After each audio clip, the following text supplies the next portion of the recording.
रेड्डी हो या राव, काम करवाना हमें आता है और हम काम करवाते रहेंगे।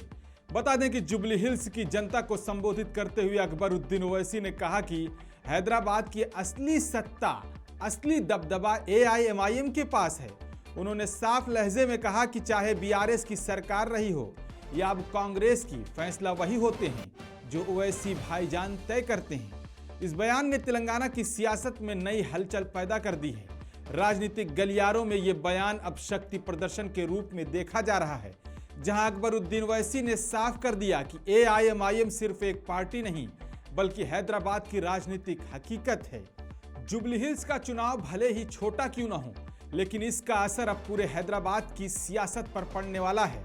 अब देखना यह है कि जनता क्या तय करती है, दबदबा किसका होगा और राज किसका होगा। रहो, काम करवाना हमको आता है और हम हर एक से काम करवाएंगे और करवाते आए।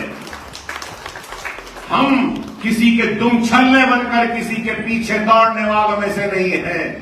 दुनिया को दिख रहा है कि हम भाग रहे हैं, लेकिन दुनिया ये नहीं देख रही है कि वो हमारे पीछे आ रहे हैं, हमारे पीछे दौड़ रहे हैं। ये जमात की ताकत है, ये कुव्वत।